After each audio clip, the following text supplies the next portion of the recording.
Hello，大家好啊！又係我君君老師雅言大講堂嘅主講者黃慧君不分汪君君老師嚟到我哋雅言大講堂嘅第77講啦。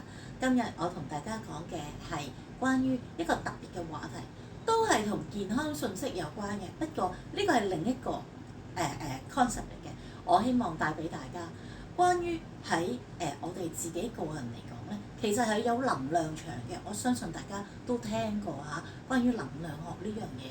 不過我希望一新你哋嘅觀念就係關於你嘅能量，唔好俾人點樣去竊走你嘅能量。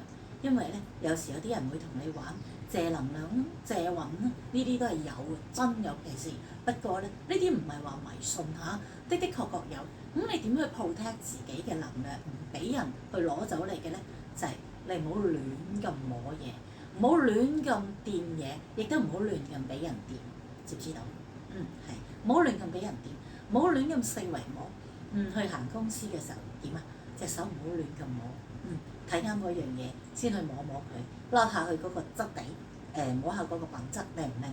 如果唔係，唔好樣樣行過都係摸街邊行過個欄杆又摸下，個牆又摸下，四圍摸。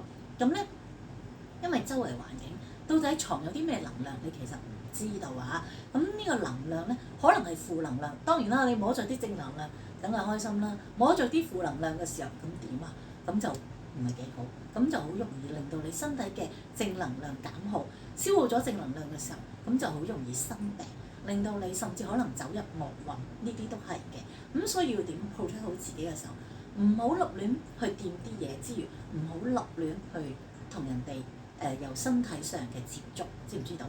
俾自己咧係保持距離同一啲人啊。咁當然你話喂，咁老師啊，我係咪唔同人哋握手啊？唔同人哋即係連一啲基本禮貌都冇啊？咁我就同你講，適可而止啦，適可而止。而家都可以合十為禮㗎嘛。經過疫情之後點啊？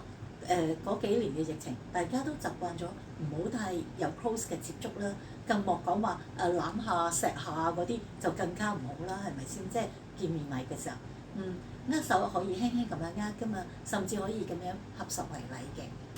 所以大家都要知道保護下自己嘅能量，保護下自己嘅身體，咁你先容易有一個健康嘅身體。呢個概念希望我可以帶俾大家一生你嘅概念啦。好，希望大家都保護好自己嘅能量，保護好自己嘅身體，令到自己有一個快樂、幸福、健康嘅身體，保護好自己嘅磁場啦。拜拜，拜拜。